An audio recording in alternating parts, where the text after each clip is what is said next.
Bem-vindos a mais um episódio do Bitcoin Talks. Hoje vamos falar sobre Chainlink. Chainlink é hoje a 12ª maior criptomoeda por market cap e hoje vamos analisar se é uma true crypto ou uma fake crypto, como temos vindo a fazer neste nosso podcast. Isto, segundo os nossos parâmetros de qualidade, vale o que vale, é a nossa opinião. E não, nós não escolhemos esta moeda apenas porque ela subiu 40% esta semana. Nós tínhamos decidido que íamos falar sobre esta moeda no início da temporada e, portanto, a subida desta semana é apenas uma coincidência. Em resumo, hoje o episódio vai ser uma investigação sobre o Chainlink, dizer o que é, quais são os problemas que resolve, para que é que serve e vamos dar também uma olhada aos tokenomics. O meu conselho aqui é ouve este episódio até ao fim e conclui se depois é algo que faz sentido estar dentro do teu portfólio ou não.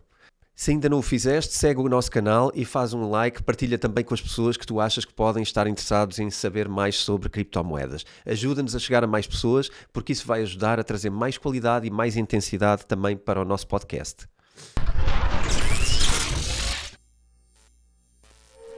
Então vamos falar sobre Chainlink. A verdade é que para falarmos de Chainlink precisamos de fazer aqui uma pequena introdução também a Smart Contracts, porque é sobre isso. Para quem não esteja também tão por dentro, eu deixo desde já a sugestão de ver os primeiros episódios deste podcast, especialmente a primeira temporada, onde eu falo longamente e profundamente sobre Smart Contracts, como é que funcionam, para que é que servem e como é que vão mudar o mundo em que nós vivemos. E já estão a mudar o mundo em que nós vivemos. De uma forma muito resumida, Smart Contracts são contratos inteligentes que funcionam em blockchain e onde podemos prever resultados e consequências de um contrato para depois poder então desenrolar esse contrato e de forma inteligente e automática garantir que ele é cumprido pelas partes sem sequer ter intervenção humana. De uma forma muito simples, normalmente os exemplos que eu dou estão relacionados com, por exemplo, o mundo das apostas, porque é um mundo onde o contrato é muito claro entre as partes, não é? Nós, por exemplo, apostamos num resultado sem que saibamos ainda qual é, fazemos uma aposta, não é? Por exemplo, vamos imaginar com $10 num resultado, de um jogo, por exemplo, ou de alguma coisa, e depois a outra parte faz uma aposta oposta, não é? Uma aposta inversa. Portanto, se nós apostarmos que o nosso clube ganha, alguém vai apostar que o nosso clube perde, e, portanto, essa é a contraparte da proposta. O Smart Contract o que faz é, no momento inicial, registar quem é que apostou o quê, associando isto à pessoa, não é? A aposta, identifica a aposta, o volume dela, e identifica a pessoa que está de cada lado.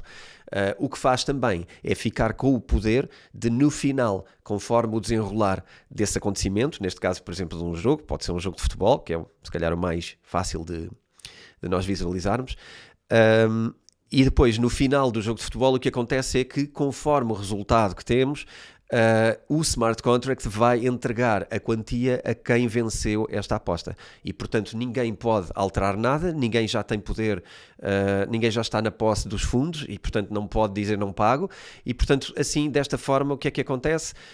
Quem decide, quem gere e quem regula esta transação, este contrato, é uma terceira parte de contrato inteligente e é uma terceira parte incluída dentro de uma rede de blockchain que é imutável e resistente a qualquer outro tipo de intervenção humana. E, portanto, estas são as bases da premissa de um smart contract. Claro que os smart contracts depois, ao longo do tempo, desde que surgiram, têm vindo a trazer complexidade para a forma como podem interagir. Inclusivamente, uma forma interessante, se calhar até de perceberem a complexidade que pode ter, tem a ver com um smart contract que pode despertar outros smart contracts dentro dele e subsequentes, e portanto isto pode haver uma complexidade enorme sobre compromissos, responsabilidades, regulamentação, consequências de A, B, C, que pode, enfim, podemos encadear um conjunto enorme de smart contracts até termos um ecossistema que consegue substituir e que consegue, de alguma maneira, simular aquilo que nós precisamos em sociedade para regulamentar de forma automática atitudes sociais complexas, não é? Porque hoje em dia a interação social já é bastante complexa. O que é que acontece no Chainlink? Não é mais uma plataforma como o Ethereum, não é uma plataforma que permite fazer smart contracts. É muito diferente. É uma plataforma que serve para desenvolver o conceito de oráculos. E o que é que são oráculos? Não é muito diferente daquilo que nós entendemos logo na base da palavra. Basicamente, os oráculos são fornecedores de informação que nos permitem estabelecer verdades que comunicam entre o mundo real e o mundo da blockchain. Portanto, um oráculo é algo que vai ser um certificado de verdade sempre que uma blockchain tem que vir ao mundo real validar alguma coisa que aconteceu. Por exemplo, até se quisermos voltar aqui ao nosso exemplo dos jogos, o oráculo é aquilo que vai dizer quem é que ganhou o jogo, não é? Nós tínhamos falado de um jogo, há uma aposta em cima do jogo, mas em algum momento a blockchain, este contrato inteligente, em algum momento tem que vir à realidade perceber o que é que aconteceu, qual foi o acontecimento real, ok? E o oráculo é a entidade que precisa de informação do mundo real para poder introduzi-la na blockchain, ok? O que é que acontece? Um oráculo é basicamente uma entidade que é remunerada para o fazer, dentro deste conceito da Chainlink, e o serviço que presta é um serviço de garantir que traz informação verdadeira, que traz informação fiável e que é um ponto de entrada numa rede de blockchain. De uma forma um bocadinho... vamos tentar entrar aqui um bocadinho mais no conceito em si. O oráculo é um software que age como um intermediário no mundo real. E, portanto, aquilo que o oráculo precisa de estabelecer é procurar no mundo real as fontes de informação que vão alimentar aquilo que ele precisa de transmitir para a blockchain. No caso da Chainlink, é quem gera este processo, portanto, o Chainlink o que faz são pontes de conexão entre mundo real e entre blockchain. E é uma rede descentralizada de oráculos. Porquê? Porque se só tivéssemos um oráculo a validar esta informação, tínhamos aqui um possível ponto de falha, não é? Tínhamos aqui uma entidade que tinha muito poder relativamente àquilo que era considerado a verdade. E este é um dos conceitos que me parece muito, muito relevante nos dias que correm. Mais à frente já falaremos um bocadinho sobre a importância disto. Mas acho que o Chainlink está perfeitamente alinhada com aquilo que é preciso e que a humanidade precisa nesta altura. Basicamente, estas fontes que têm que validar a informação fora vão buscar, o oráculo vai buscar várias fontes e depois, basicamente, vai cruzar umas com as outras para poder concluir se essas próprias fontes estão a funcionar de forma credível ou não, não é? Vamos imaginar que íamos a um site de um jornal desportivo e um dizia que o Clube A ganhou ao Clube B. Vamos a outro jornal desportivo e o jornal dizia ao contrário, o Clube B ganhou ao A. Quer dizer, temos aqui um problema. Então o oráculo teria que validar esta informação com outras fontes, cruzá-la com várias fontes, até serem as suficientes para conseguir ter uma verdade sobre aquilo que aconteceu. Então, basicamente é esta ponte de informação entre on-chain e off-chain. E é a ideia de substituir um intermediário que até hoje era uma entidade selecionada. Eu já falo um bocadinho, mas eu acho que quem segue o nosso mindset e quem segue aqui o Bitcoin Talks já percebe qual é o problema da fragilidade de escolhermos apenas uma entidade para definir o que é verdade. Então, Chainlink nasceu em 2017 pelas mãos da empresa Chainlink Labs e a rede foi para o ar no ano de 2019, a rede da blockchain. Foi criada por Sergey Nazarov e por Steve Ellis, mas normalmente é o Sergey quem assume a cara e quem dá a cara por este projeto e é a pessoa que eu mais vezes vi a dar entrevistas e explicar todo o processo. Existem muitas entrevistas, eu depois deixarei a informação também aqui no rodapé, na descrição deste episódio. O Chainlink, ao contrário de alguns projetos que eu analisei aqui e que mesmo assim os considerei credíveis, Chainlink tem a fama de ter cumprido fortemente a agenda que estabeleceu. O roadmap de desenvolvimento tem sido cumprido de uma forma muito, muito sólida e isso também traz alguma confiança para o projeto. É uma plataforma que colabora com Ethereum, portanto é um protocolo, é um token ERC20, usa Proof of Stake e basicamente é uma blockchain que funciona em cima deste sistema de Ethereum também. Como é que funciona? Basicamente, a Chainlink vem propor-se a substituir os intermediários, aquelas entidades selecionadas para decidir e para executar coisas. E eu se calhar gostava de dar aqui alguns exemplos que até podem ser um bocadinho diferentes, porque falar de apostas é uma coisa muito fechada, mas existem aqui algumas outras coisas que podem ser interessantes para dar perspectiva. Até para nós pensarmos nos nossos empregos, e se, por exemplo, eles podem vir a estar em perigo por disrupção tecnológica. Neste caso, inteligência artificial ou o próprio blockchain. Um dos exemplos que eu trago, e que é um setor que emprega muita gente, é, por exemplo, o setor imobiliário. No setor imobiliário, nós temos um agente imobiliário que normalmente faz a ponte entre duas entidades diferentes, o comprador e o vendedor. Mas, filosoficamente, ele acaba por ter praticamente dois clientes, não é? A pessoa a quem ele vende a casa, se foi ele que angariou, vamos partir desse princípio, o agente angaria uma casa e depois também a vende. Se foi ele que angariou esta casa, a pessoa que vende a casa é um cliente. Mas se também é ele que está a vender a casa ao comprador, esta pessoa também é um cliente. Portanto, ele não tem um fornecedor e um cliente, ele tem dois clientes, um a montante e outro a jusante. O que é que aqui é interessante ter para um bom serviço? Alguém que seja isento, alguém que não beneficia A em detrimento de B. E aqui, se nós colocarmos isto em blockchain e se colocarmos isto em contrato inteligente, é natural que a inteligência artificial, neste caso em blockchain, esteja pouco interessada em favorecer partes e, portanto, vai procurar ser justa no processo. Eu não estou com isto a dizer que acho que uma blockchain com Chainlink consegue substituir agentes imobiliários, até porque acho que é um setor super humano e que precisa de muita emoção humana e muita gestão humana, mas a parte contratual, a parte que dá credibilização ao negócio, a parte que garante que os negócios são justos, pode perfeitamente ser gerida em blockchain. Portanto, o que é que temos aqui? Blockchain para garantir isenção no processo. Blockchain para garantir que não há favorecimento de uma parte em detrimento da outra.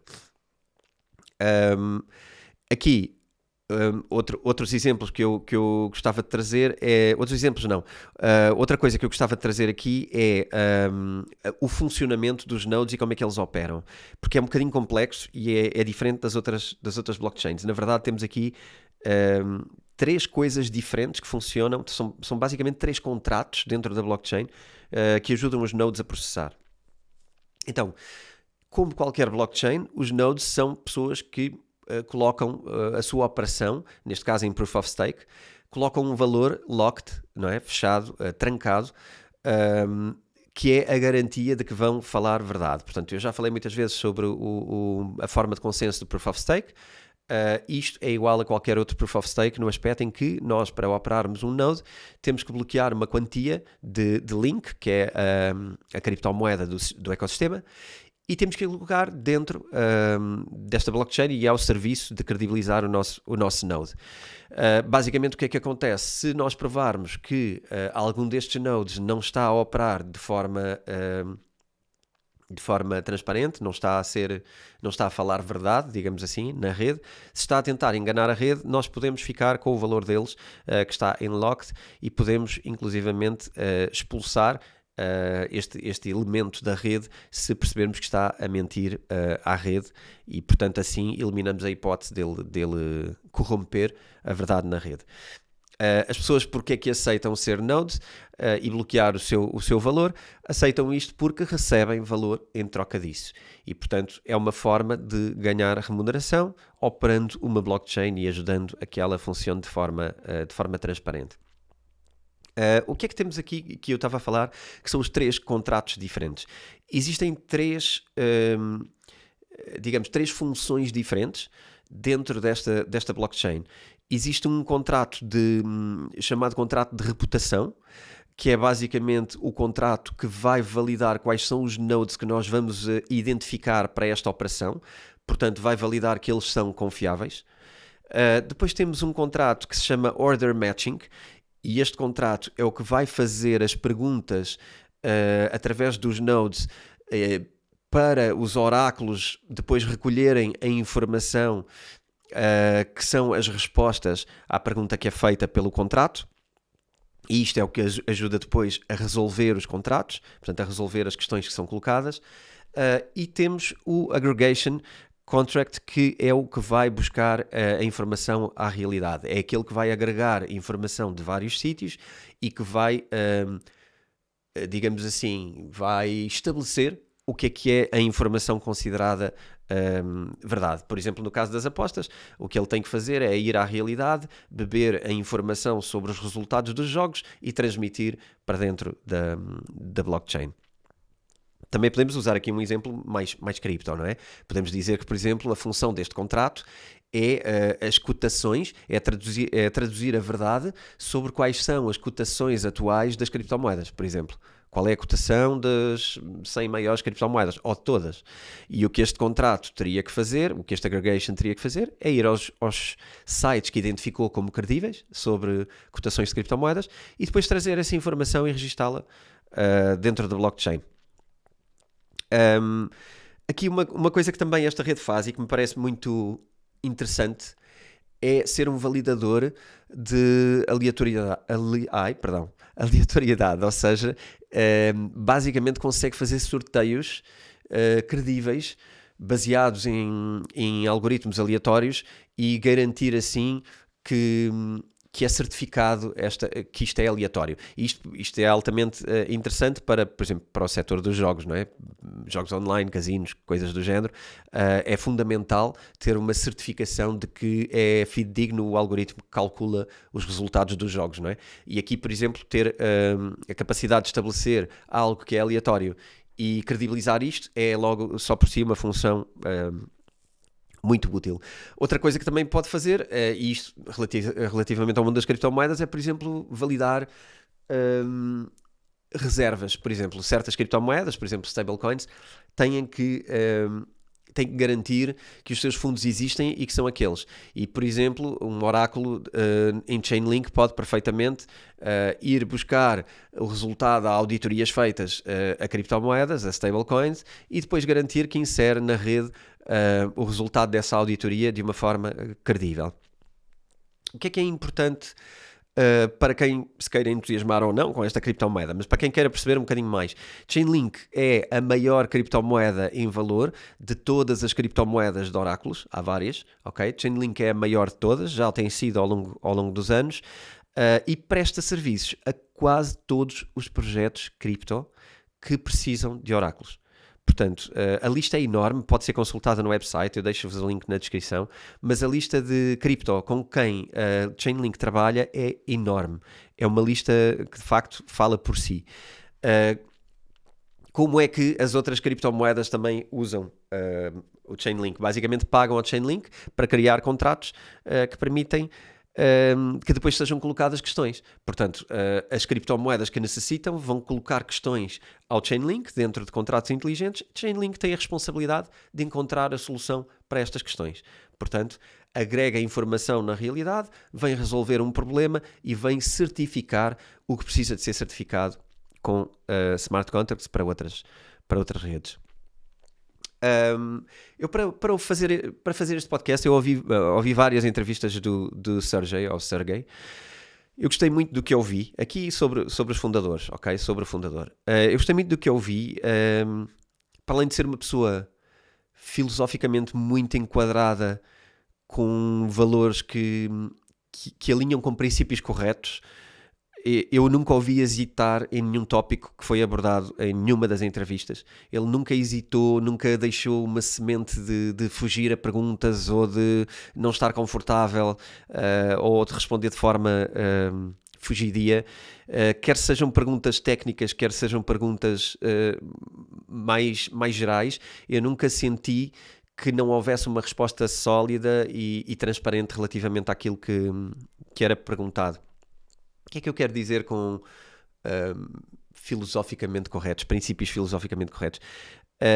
Em primeiro lugar, é trazer muita clareza para os verdadeiros problemas que a humanidade enfrenta hoje, não é? Questões como a transparência, questões que afetam a forma, que afetam basicamente aquilo que nós temos que decidir hoje para garantir como é que vamos viver amanhã. Portanto, é um bocadinho aquilo que o preocupa, aquilo a que ele consegue responder com muita clareza. São coisas que mostram que existe uma preocupação sobre as decisões que são tomadas hoje e como é que elas vão afetar o dia da manhã. O próprio Chainlink, ao trazer aqui o conceito da verdade e da validação de verdades, mexe com uma das coisas mais presentes, não é? Que é eventualmente a manipulação de informação que nós temos hoje e o acesso à informação. Às vezes nem é só uma manipulação por poder ser uma pura mentira, mas é às vezes o só termos acesso a uma versão da história. E eu acho que isto toca bastante a todos nós hoje, termos uma versão da história. Se calhar, se quisermos trazer isso para a nossa vida de uma forma muito material, a forma justa de nós podermos concluir sobre uma coisa, e por exemplo, vamos imaginar que temos 2 filhos e que eles se desentendem.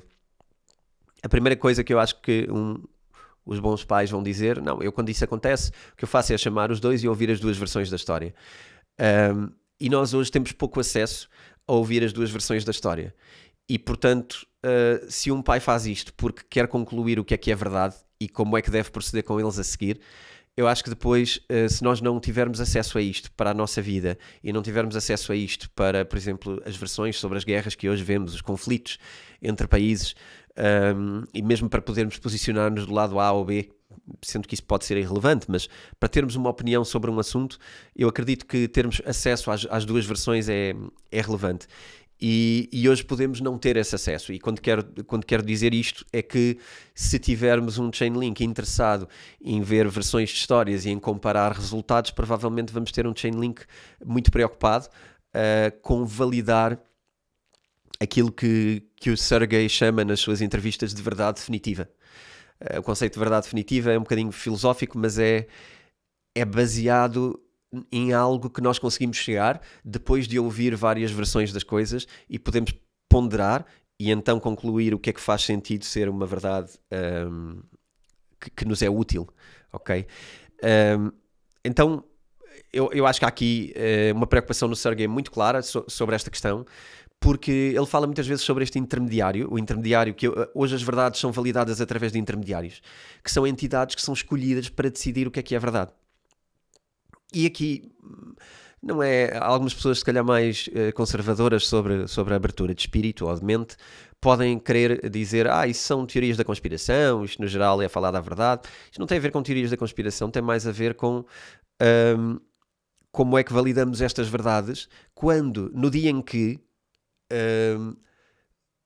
a verdade vai contra os interesses daquilo que essa entidade tem, não é? Quando a verdade for contra os interesses daquilo que a entidade que está responsável por dizer as verdades tem, como é que se vai comportar essa entidade? Vai de facto transmitir uma verdade que é dolorosa para si e que é penosa e que é penalizadora, seja financeiramente ou seja como for, ou vai contar uma história contornada, ou vai substituir verdades, ou vai contar só partes daquilo que aconteceu de facto.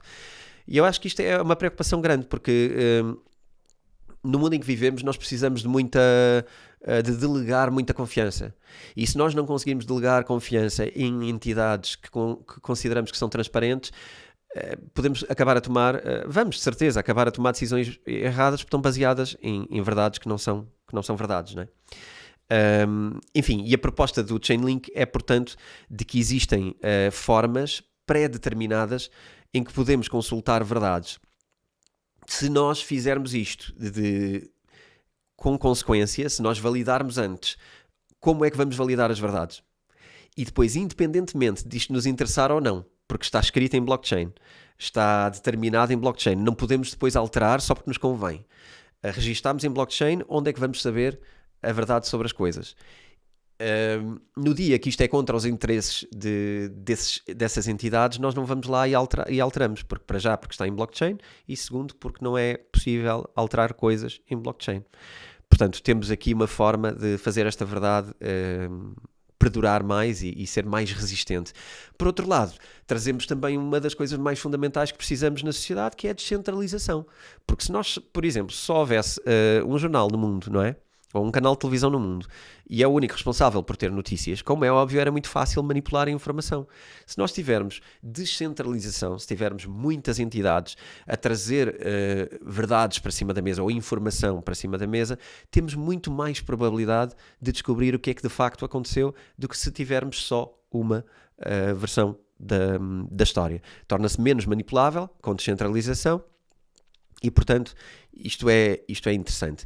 Daquilo que eu percebo, Chainlink e da personalidade do mentor do projeto, eu acho que Chainlink está a trazer muito valor para esta proposta. A forma como faz os oráculos e como eles estão construídos, acredito que pode trazer confiança, porque baseia-se nos princípios de blockchain.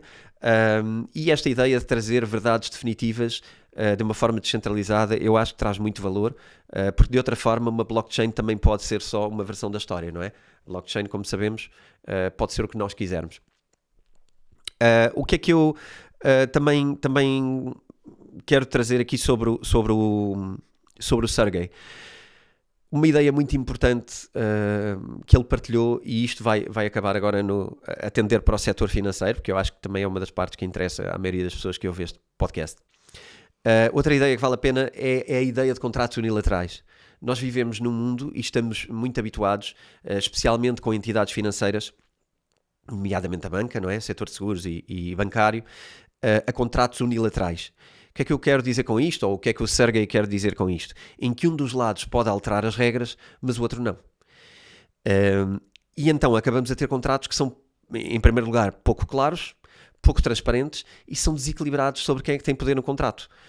Porque uma das partes tem mais poder do que a outra de adulterar aquilo que está escrito em contrato. Adulterar, alterar, alegar cláusulas, enfim, que são mais armadilha para quem não conheça tão bem a lei. Isto acontece especialmente, ou melhor, isto pode ser especialmente disruptivo e aplicado, e já está a ser aplicado no ecossistema de DeFi. Chainlink é muito usado para DeFi. Muitos dos projetos que pedem serviço, entre aspas, a Chainlink são projetos de DeFi. E Chainlink é suposto ser o grande promotor do mundo no setor de lending, portanto de empréstimos, de exposição a riscos de derivados, e onde podemos expor o nosso dinheiro, ou as nossas criptomoedas, o nosso valor, ao risco em troca de rendimento. E o que é que Chainlink vem fazer? Vem facilitar todas as coisas que têm a ver com o mercado global, porque vai ser uma entidade neutra que ajudará finanças globais. O mercado de DeFi é um mercado global, não é um mercado de um país ou de uma região, e portanto vai conseguir fazer ofertas de produtos financeiros a nível global, geridas com base em transparência, geridas com base nos princípios que nós temos vindo também a partilhar aqui. Qual foi o tema? A forma muito gira como o Sergey pegou nisto. O que é que aqui me impressionou? É que aquilo que nós achamos que acontece com o nosso dinheiro não é aquilo que verdadeiramente acontece com o nosso dinheiro, com os produtos financeiros, com tudo o que fazemos relativamente à nossa relação com o banco, o poder sobre os nossos fundos e sobre as decisões que fazemos com os nossos fundos quando eles estão num banco. Então, o que DeFi faz é trazer aquilo que nós acreditamos hoje que é verdade, que é que somos donos do nosso dinheiro e podemos decidir livremente sobre ele. O que DeFi faz é de facto entregar isso. É entregar de facto aquilo que é a nossa ilusão sobre o nosso poder financeiro, sobre a nossa liberdade financeira. Então, isto porquê? Porque nós, na verdade, temos pouca clareza sobre como é que são os contratos que assinamos com as instituições financeiras.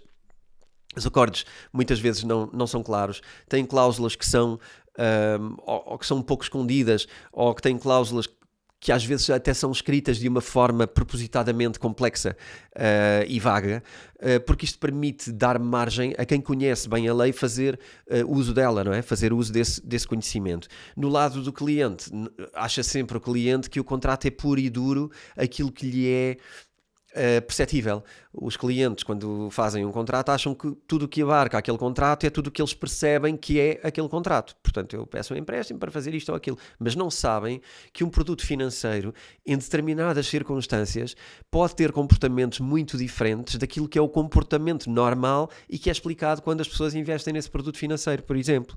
Portanto, na verdade, o que o que DeFi pode trazer em termos de transparência, aliás, não é em termos de transparência, o que DeFi pode trazer é a transparência, é forçar estas coisas a aparecerem, porque elas têm que estar de forma transparente em smart contracts. Então, basicamente, fica mais difícil fugir a uma responsabilidade de um contrato em DeFi do que fazê-lo quando há intervenção humana. Portanto, aqui a ideia é de DeFi e onde Chainlink se manifesta como eu nasci para ajudar a cumprir este propósito, da boca do Sergey surgiram estas expressões, exatamente, a liberdade de podermos mexer no nosso dinheiro, de facto ser donos dele, a possibilidade de mudar de planos e de não estarmos ao serviço ou debaixo de uma outra parte que é sempre superior a nós naquilo que define dentro do contrato, ou seja, um contrato desequilibrado, como eu falei há pouco, um contrato onde o poder é maior de um lado do que do outro, aqui tendo muito mais para um equilíbrio entre as duas partes, ou não havendo esse equilíbrio, ele estará sempre muito claro na parte contratual. E, portanto, aqui existe esta mensagem disruptiva do lado do Sergey. Queria salientar também, relativamente ao roadmap e relativamente aos protocolos, a Chainlink tem feito protocolos com muitas instituições. Eu não vou listar todas, mas menciona a Unesco, por exemplo, que foi um dos primeiros a desenvolver um protocolo. Estas informações vocês encontram online, e isto foi fechado nos últimos 2 anos, um protocolo com a Unesco. Existem muitas outras instituições de nível global e grandes de facto, que são nomes pesados e que também assinaram protocolos com Chainlink para desenvolver soluções em blockchain. Então, vamos àquilo que se calhar muita gente está à espera desde o princípio. Vamos a tokenomics. Chainlink é uma moeda que é capped, o que quer dizer que tem um maximum supply, tem um máximo de emissão, que está fixado em 1 bilhão de tokens de Link desde o dia 1, e portanto isto tem sido cumprido até ao momento. O máximo que existe e que existirá será 1 bilhão de tokens. Eles foram lançados a um preço de 11 cêntimos na altura, em 2019, quando a rede foi para o ar.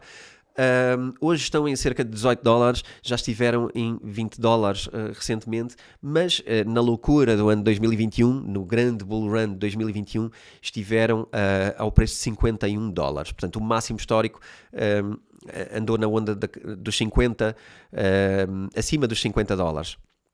No último mês subiu de 13 para 18, que é a tal subida que eu falei que no início do episódio, que eu referi no início do episódio, e que tem sido uma cavalgada para níveis superiores. Enfim, sabem que nós aqui não é sobre isso que falamos, mas sendo um projeto sólido, e parece-me a mim que subir de valor será sempre uma consequência do bom trabalho. O supply circulante nesta altura, porque o bilhão de tokens não foi todo colocado no mercado de uma vez, o supply circulante está agora em 587 mil. Aliás, perdão, em 587 milhões. Peço desculpa. É uma moeda não inflacionária, porque, na verdade, é como a Bitcoin, não é? O máximo de moeda que existe, já sabemos qual é, já está determinado. Portanto, nós não vamos emitir mais moeda ao longo do tempo, e, portanto, é uma moeda não inflacionária. Por outro lado, em termos de tokenomics, no início foi estabelecido que 35% seria reservado para quem corre os oráculos de Chainlink, 30% para quem faz desenvolvimento em rede e 35% eram vendidos em ICO e outras vendas ao público geral. A quantidade da venda de Link por parte do projeto tem sido responsável por conter o valor, ou seja, o valor, isto funciona assim, quanto mais liquidez houver no mercado, o valor tende para baixo, não é? Quanto mais oferta e venda, pressão de venda existe, mais para baixo vai o valor de cotação. O que eu quero dizer com o projeto colocar uma quantidade muito grande de Link no mercado é o projeto para se remunerar, tem vendido Link, porque é assim que funciona e foi para isso que reservaram, portanto não é aqui nenhuma manobra estranha, tem colocado no mercado uma quantidade grande de Link para se financiar, o que por um lado faz baixar o valor, mas por outro lado também nos faz perceber que a equipa de desenvolvimento precisa de recursos, e se precisa de recursos é porque está a usá-los também para desenvolvimento. Isto poderia ser, por exemplo, mais preocupante se pedisse este valor, se vendesse de facto os tokens, mas não estivesse a cumprir, por exemplo, o roadmap do projeto. Isto tem tido alguns efeitos esmagadores no preço, mas a verdade é que agora estamos numa subida cavalgante, como eu digo. Há outros projetos que também estão a fazer algo parecido, como por exemplo o Polygon também é um projeto que tem feito algo do género. Neste caso parece que está a correr bem, apesar disso. E como conclusão final, eu gostava de dizer que considero, na nossa brincadeira de True Crypto ou Fake Crypto, vamos dizer que é uma True Crypto. Eu estou entusiasmado com a ideia de Link, eu acho que é um projeto que traz muito valor.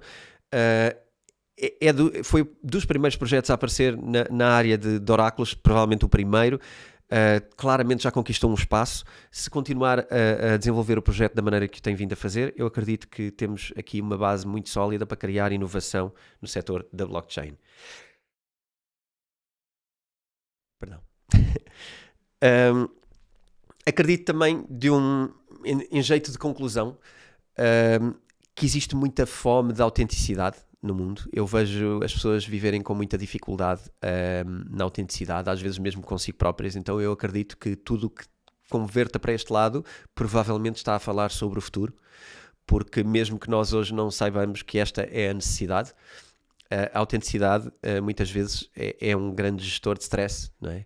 Se nós tivermos autenticidade naquilo que nos rodeia, estamos muito mais confortáveis e confiantes sobre aquilo que nos rodeia. Então acredito que muitas vezes não está a ser descoberto o valor da autenticidade em sociedade, e eu acho que todos os projetos que possam potenciar isto, em tudo o que funcionamos, entre empresas, entre projetos, entre pessoas, entre famílias, a autenticidade tem um valor muito grande e acho que provavelmente andará um bocadinho esquecido, especialmente até sobre as pessoas partilharem muitas vezes, que às vezes não sabem em que é que devem acreditar. E isto é muita falta de autenticidade sobre as fontes de conhecimento que nós temos. Quero deixar um disclaimer final de que eu tenho link no meu portfólio e, portanto, isto não é também um aconselhamento financeiro, não é um convite ao investimento, isto é apenas uma partilha de informação, de coisas que eu estudo e partilho para que alguém possa aprender e possa depois tomar as suas decisões de investimento. Eu também gostava de deixar aqui um segundo disclaimer sobre o disclaimer. Algumas pessoas às vezes não compreendem porque é que pessoas que partilham informação sobre a área financeira fazem estes disclaimers. Isto acontece porque basicamente não queremos ser processados ou não queremos ter dificuldades com entidades, dificuldades legais, com entidades que acham que nós podemos estar aqui a querer aconselhar ou assediar pessoas para investimentos. Isso não é de todo o que queremos fazer, não há interesse nenhum em assediar ninguém para nenhum investimento, nós não temos interesse próprio nas causas de criptomoedas, nós não ganhamos dinheiro com nada nestes processos e, portanto, tudo o que fazemos é ensinar e trazer conhecimento e partilhar aquilo que vamos aprendendo, muito na ótica de ajudar a literacia financeira, já que outras entidades não estão a ajudar tanto, nós vamos fazendo pela vida, já estamos aqui há 5 anos no Bitcoin Talks a tentar promover isto e, portanto, espero que possamos continuar a fazê-lo.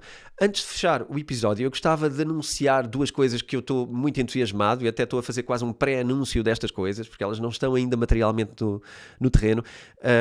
Uma delas é, se não conheces a comunidade, a nossa comunidade, aproveita e vê toda a informação sobre as 8 grandes vantagens incríveis que nós temos na comunidade para poderes juntar-te a nós e ajudar este podcast a continuar no tempo e com qualidade e aumentar a qualidade. Procura na descrição do episódio a forma de aderir à comunidade. Existem um conjunto de vantagens enormes, mesmo referrals, acesso a webinars privados e acesso à nossa comunidade com os nossos gestores e moderadores.